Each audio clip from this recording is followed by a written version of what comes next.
All right, this video is going to be real short. We're just going to look at applying our inverse function derivative trick to just an inverse function in general. We've used this to find derivatives of logs and exponentials and inverse trigonometric functions, but let's just see if we can use it in general to find a derivative of some inverse if it exists.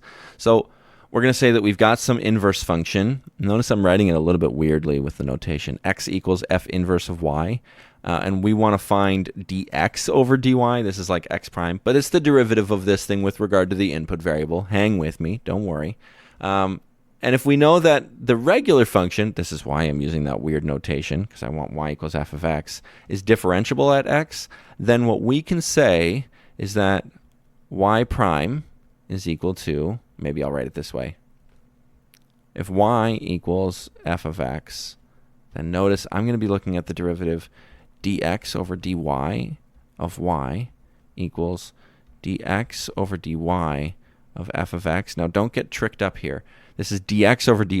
This is kind of backwards of what we normally would do. But think about just our related rates and implicit differentiation discussion. The derivative of a y with regard to y, there we go, is 1. And the derivative of this function of x is actually going to be f prime of x times dx over dy. That's chain rule, right? So dx over dy is equal to 1 over f prime of x. All right, so what that means is that the derivative of the inverse function at y is equal to the reciprocal of the derivative of the regular function at x. Well, that's kind of weird.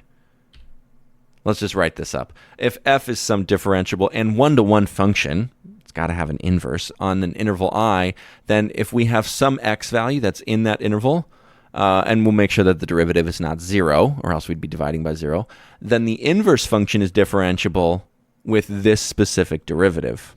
Now notice inputs are different here, right?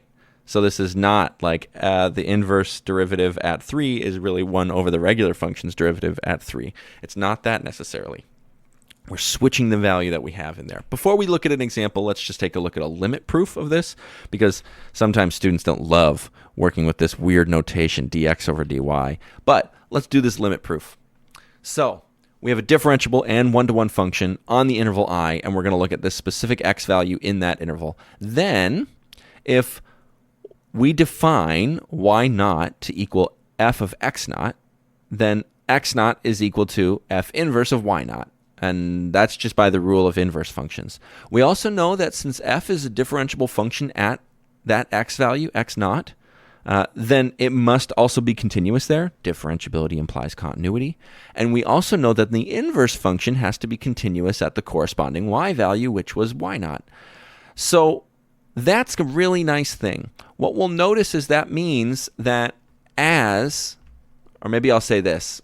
I'll say x approaches x naught and y approaches y naught together. So if we take a limit as y goes to y naught, then that means x goes to x naught.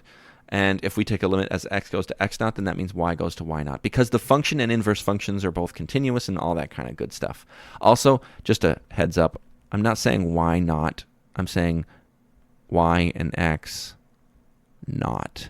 N-A-U-G-H-T. That's what we normally call that little subscript 0. All right, so let's investigate this using the limit definition then. We are going to find this derivative. We're going to set this equal to the limit as y goes to y naught of f inverse of y minus f inverse of y naught over y minus y naught. This looks like our f prime of x is a limit as x approaches a of f of x minus f of a over x minus a, except we're just jumbling up the variable names, right? So just keep an eye on that.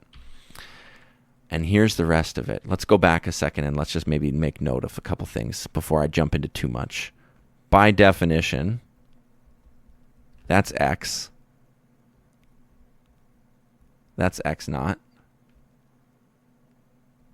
That is f of x. And that is f of x naught. So the next line is just going to be writing that in place. X minus x naught over f of x minus f of x naught. And you'll notice that we also swapped out the limit for the new corresponding variable because we're allowed to do that because of all that nice continuity we talked about. Notice this is the upside down version of the derivative rule though. So let's just write it as that. Now we've got 1 over the derivative of f at x naught. End of proof. So you can just kind of crunch through the limit definition there, and it works out pretty nicely for us. What does this actually mean, though? This is a bit weird. So let's say that we have some one-to-one function, and we know that y prime evaluated at the point 3, 4 is equal to 2/7. What we're also saying is f prime of 3 is equal to 2/7. Because, let me fix that. Because of this inverse derivative rule, we can say we know what the inverse function, not evaluated at 3 is, but evaluated at 4. So notice 3 is an x value on f, and so that means that it's a y value on f inverse. Similarly, 4 is an x, or is a y value, sorry. And so it's an x value on f inverse. We're switching inputs and outputs, right? So we can find the derivative of f inverse of 4, because that's going to be 1 over the derivative of f evaluated at 3 now. Again, notice these aren't the same. Let me draw a picture, and I'll show you what I really mean here. Let me draw some straight lines on this for my axes. The basic idea of functions and inverses is that they are nice reflections of each other across an axis. That axis, though, of reflection, or that line of symmetry, is right here at y equals x. What that means is that if you have some sort of a point, a, b, on one function, then the corresponding point on the inverse is BA. And so what we're really doing is we're looking at the corresponding point on our inverse function, but notice that we have to switch the values, the coordinates, to get the other number as our x value. So on our function, our x value is 3, so on the inverse, the x value is going to be 4, because that was the corresponding value, right? All this to say, this derivative is 1 over 2/7. Or we can say 7/2. This picture is something to keep in mind, though. This should make a bit of sense, though, that we've got this nice reciprocal action here. Because if you think about what the derivative is, it's a slope, right? So think about this. The rise over run idea of slope is this. On our function f, rise over run is delta y over delta x. It's a change vertically over a change horizontally, right? If we flip over to our inverse functions, that means x's become y's and y's become x's. Inputs become outputs and outputs become inputs. That's what inverses do, right? So that rise over run idea, delta y over delta x, notice what used to be a rise, a change vertically, change in y, has suddenly flipped to become a change in x, a change horizontally, the run portion, meaning what used to be in our numerator ends up in the denominator. And similarly, the other way around for runs and rises. We switch those things. And so it should make sense that if our function has a rise over run of 2 over 7, it goes up 2 units and moves over 7 units, or the change in y is 2 units and the change in x is 7 units, then when we go to the inverse function, x's and y's flip. So suddenly what used to be a change in y, 2, becomes a change in x. It's in the denominator of our slope now.